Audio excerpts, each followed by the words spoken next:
നമസ്കാരം, എല്ലാവർക്കും ഒരു പുതിയ വീഡിയോയിലോട്ട് സ്വാഗതം. ഇന്ന് നമ്മൾ നോക്കുന്നത് വിദ്യാഭ്യാസ മേഖലയിലെ പുരോഗതികളെക്കുറിച്ചാണ്. സ്വാതന്ത്ര്യം കിട്ടിക്കഴിഞ്ഞതിന് ശേഷമുള്ള നമ്മുടെ വിദ്യാഭ്യാസ മേഖലയിലെ പുരോഗതിയെക്കുറിച്ചാണ് ഇന്ന് നമ്മൾ നോക്കുന്നത്. ഇന്ത്യയുടെ ഭാവി നിർണ്ണയിക്കപ്പെടുന്നത് ഇന്ത്യയുടെ ക്ലാസ് മുറികളിലാണ് എന്ന് പറഞ്ഞതാര്? Doctor DS Kothari. ഇന്ത്യയുടെ ഭാവി നിർണ്ണയിക്കപ്പെടുന്നത് ഇന്ത്യയുടെ ക്ലാസ് മുറികളിലാണ്. Doctor DS Kothari. സ്വതന്ത്ര ഇന്ത്യയുടെ ആദ്യത്തെ വിദ്യാഭ്യാസ മന്ത്രി മൗലാന അബ്ദുൽ കലാം ആസാദ്. സ്വതന്ത്ര ഇന്ത്യയുടെ ആദ്യത്തെ വിദ്യാഭ്യാസ മന്ത്രി മൗലാന അബ്ദുൽ കലാം ആസാദ്. ദേശീയ വിദ്യാഭ്യാസ ദിനമായി ആചരിക്കുന്നത് നവംബർ 11. ദേശീയ വിദ്യാഭ്യാസ ദിനമായി ആചരിക്കുന്നത് നവംബർ 11. മൗലാന അബ്ദുൽ കലാം ആസാദിൻ്റെ ജന്മദിനമാണ് ദേശീയ വിദ്യാഭ്യാസ ദിനമായി ആചരിക്കുന്നത്. ഇന്ത്യൻ വിദ്യാഭ്യാസത്തെക്കുറിച്ച് പഠിക്കുന്നതിനും ശുപാർശ സമർപ്പിക്കുന്നതിനുമായി രൂപീകരിച്ച കമ്മീഷനുകളാണ്. ഒന്ന്, doctor Radhakrishnan commission. Doctor Radhakrishnan commission നിലവിൽ വന്നത് 1948. ലക്ഷ്യങ്ങൾ: സർവകലാശാല വിദ്യാഭ്യാസത്തെക്കുറിച്ചിട്ടുള്ള പഠനം. സർവകലാശാല വിദ്യാഭ്യാസത്തെക്കുറിച്ചിട്ടുള്ള പഠനം. ശുപാർശകൾ: ഒന്ന്, തൊഴിലധിഷ്ഠിത വിദ്യാഭ്യാസ സ്ഥാപനങ്ങൾ തുടങ്ങുക. 2, സ്ത്രീ വിദ്യാഭ്യാസത്തിന് പ്രാധാന്യം നൽകണം. 3, യൂണിവേഴ്സിറ്റി ഗ്രാൻഡ് കമ്മീഷൻ UGC രൂപീകരണം. ഇവ 3 പ്രധാനപ്പെട്ട ശുപാർശകൾ. ലക്ഷ്യം: സർവകലാശാല വിദ്യാഭ്യാസത്തെക്കുറിച്ചുള്ള പഠനം. ഡോക്ടർ രാധാകൃഷ്ണൻ കമ്മീഷൻ ആദ്യത്തെ കമ്മീഷനാണ്. 1948 നിലവിൽ വന്നു. ലക്ഷ്യം: സർവകലാശാല വിദ്യാഭ്യാസത്തെക്കുറിച്ചുള്ള പഠനം. ശുപാർശകൾ: തൊഴിലധിഷ്ഠിത വിദ്യാഭ്യാസ സ്ഥാപനങ്ങൾ തുടങ്ങുക. സ്ത്രീ വിദ്യാഭ്യാസത്തിന് പ്രാധാന്യം നൽകുക. യൂണിവേഴ്സിറ്റി ഗ്രാൻഡ് കമ്മീഷൻ UGC രൂപീകരണം. അടുത്ത commission doctor Lakshmanaswami Mudaliar commission. രണ്ടാമത്തെ കമ്മീഷനാണ്. 1952 നിലവിൽ വന്നു. മുതലിയാർ കമ്മീഷന്റെ ലക്ഷ്യം എന്ന് പറയുന്നത് സെക്കൻഡറി വിദ്യാഭ്യാസ മേഖലയെക്കുറിച്ചുള്ള പഠനമാണ്. സെക്കൻഡറി വിദ്യാഭ്യാസ മേഖലയെക്കുറിച്ചിട്ടുള്ള പഠനം. മുതലിയാർ കമ്മീഷന്റെ ശുപാർശകൾ എന്തൊക്കെയാണെന്ന് നോക്കാം. 1, ത്രിഭാഷാ പദ്ധതി നടപ്പിലാക്കണം. 2, സെക്കൻഡറി തലത്തിൽ വിദ്യാഭ്യാസ കമ്മീഷൻ രൂപീകരിക്കണം. 3, വിവിധോദ്ദേശ സ്കൂളുകൾ സ്ഥാപിക്കണം. 4, അധ്യാപക പരിശീലന സമിതി രൂപീകരിക്കണം. ഇതാണ് 4 പ്രധാനപ്പെട്ട ഡോക്ടർ ലക്ഷ്മണസ്വാമി മുതലിയാർ കമ്മീഷന്റെ ശുപാർശകൾ. ഡോക്ടർ ലക്ഷ്മണസ്വാമി മുതലിയാർ കമ്മീഷൻ നിലവിൽ വന്നത് 1952. ലക്ഷ്യം: സെക്കൻഡറി വിദ്യാഭ്യാസ മേഖലയെക്കുറിച്ചുള്ള പഠനം. ശുപാർശകൾ: ത്രിഭാഷാ പദ്ധതി നടപ്പിലാക്കണം. സെക്കൻഡറി തലത്തിൽ വിദ്യാഭ്യാസ കമ്മീഷൻ രൂപീകരിക്കണം. വിവിധോദ്ദേശ സ്കൂളുകൾ സ്ഥാപിക്കണം. അധ്യാപക പരിശീലന സമിതി രൂപീകരിക്കണം. അടുത്ത commission doctor DS Kothari commission 1964 നിലവിൽ വന്നു.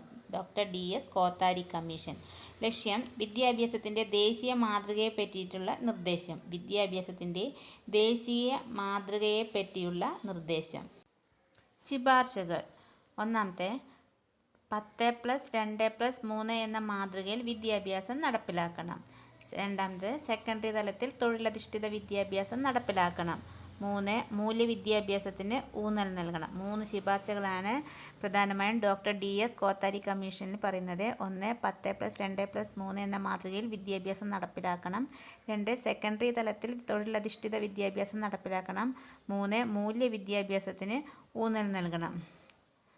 അടുത്തത്, ഇന്ത്യയിലെ ആദ്യ വിദ്യാഭ്യാസ കമ്മീഷൻ ഹണ്ടർ കമ്മീഷൻ 1882 നിലവിൽ വന്നു. ഇന്ത്യയിലെ ആദ്യ വിദ്യാഭ്യാസ കമ്മീഷൻ ഹണ്ടർ കമ്മീഷൻ. ഹണ്ടർ കമ്മീഷനെ നിയമിച്ചത് റിപ്പൺ പ്രഭു. സാർജന്റ് കമ്മീഷൻ നിലവിൽ വന്ന വർഷം 1944. അടുത്തത്, ദേശീയ വിദ്യാഭ്യാസ നയം 1986. National policy on education. പുതിയ സഹസ്രാബ്ദത്തിലേക്ക് ഇന്ത്യയെ നയിക്കുക എന്ന ലക്ഷ്യത്തോടെ നടപ്പിലാക്കിയ പദ്ധതി. പ്രൈമറി തലത്തിൽ വിദ്യാഭ്യാസം സാർവത്രികമാക്കാനും സ്കൂളിലെ ഭൗതിക സൗകര്യങ്ങൾ മെച്ചപ്പെടുത്താനും നടപ്പിലാക്കിയ പദ്ധതി ഓപ്പറേഷൻ ബ്ലാക്ക് ബോർഡ്. പ്രൈമറി തലത്തിൽ വിദ്യാഭ്യാസം സാർവത്രികമാക്കാനും സ്കൂളിലെ ഭൗതിക സൗകര്യങ്ങൾ മെച്ചപ്പെടുത്താനും നടപ്പിലാക്കിയ പദ്ധതി ഓപ്പറേഷൻ ബ്ലാക്ക് ബോർഡ്. 1986 ദേശീയ വിദ്യാഭ്യാസ നയപ്രകാരം നവോദയ വിദ്യാലയങ്ങൾ രൂപീകൃതമായി. പ്രൈമറി തലത്തിലെ വിദ്യാഭ്യാസം സാർവത്രികമാക്കുന്നതിന് വേണ്ടി കേന്ദ്ര ഗവൺമെൻറ് ആരംഭിച്ച പദ്ധതിയാണ് സർവ ശിക്ഷ അഭിയാൻ. സെക്കൻഡറി ഹയർ സെക്കൻഡറി തലത്തിലെ വിദ്യാഭ്യാസം സാർവത്രികമാക്കുന്നതിന് വേണ്ടി നടപ്പിലാക്കിയ പദ്ധതി രാഷ്ട്രീയ മാധ്യമിക് ശിക്ഷ അഭിയാൻ. പ്രൈമറി തലത്തിൽ Sarva Shiksha Abhiyan. Secondary higher secondary തലത്തിലെ വിദ്യാഭ്യാസം സാർവത്രികമാക്കുന്നതിന് വേണ്ടി നടപ്പിലാക്കിയ പദ്ധതിയാണ് രാഷ്ട്രീയ മാധ്യമിക് ശിക്ഷ അഭിയാൻ.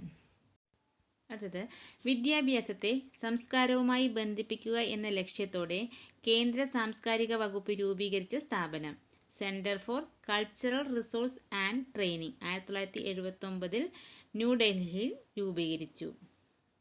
ഇന്ത്യക്ക് അകത്തും പുറത്തും ഇന്ത്യയുടെ സാംസ്കാരിക മുന്നേറ്റത്തിൻ്റെ പ്രോത്സാഹനം ലക്ഷ്യമാക്കി രൂപം കൊണ്ട സ്ഥാപനങ്ങൾ: 1.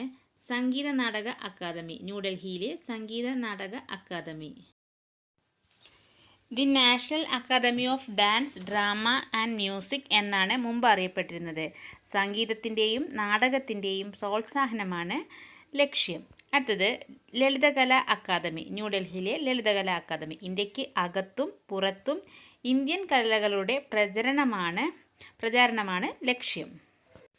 അടുത്തത് സാഹിത്യ അക്കാദമി, ന്യൂഡൽഹിയിലെ സാഹിത്യ അക്കാദമി. ഇന്ത്യൻ ഭാഷാ സാഹിത്യത്തിൻ്റെ ഉന്നമനമാണ് ലക്ഷ്യം.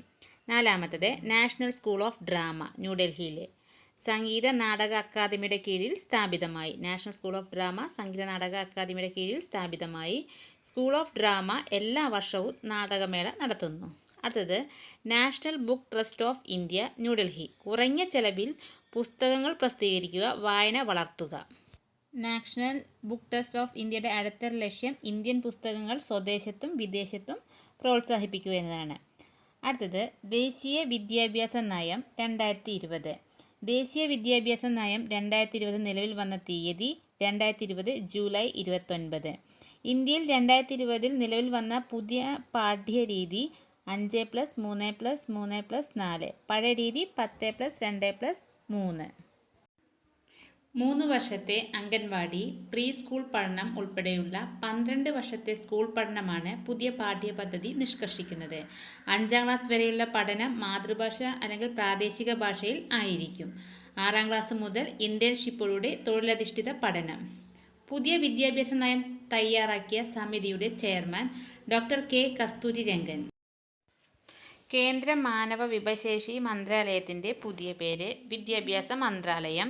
ദേശീയ വിദ്യാഭ്യാസ നയം 2020 അനുസരിച്ച് നിർത്തലാക്കുന്ന കോഴ്സ് എംഫിൽ. 2020 ദേശീയ വിദ്യാഭ്യാസ നയത്തിൽ വിദേശ ഭാഷകളുടെ പട്ടികയിൽ നിന്നും കേന്ദ്ര സർക്കാർ ഒഴിവാക്കിയ ഭാഷ മാൻഡറിൻ. ഇത് നമ്മൾ നോക്കിയത് വിദ്യാഭ്യാസ മേഖലയിലെ പുരോഗതിയും ദേശീയ വിദ്യാഭ്യാസ നയം 1986, ദേശീയ വിദ്യാഭ്യാസ നയം 2020. നാളെ മറ്റൊരു വീഡിയോയുമായി വീണ്ടും വരാം. Thank you for watching my video.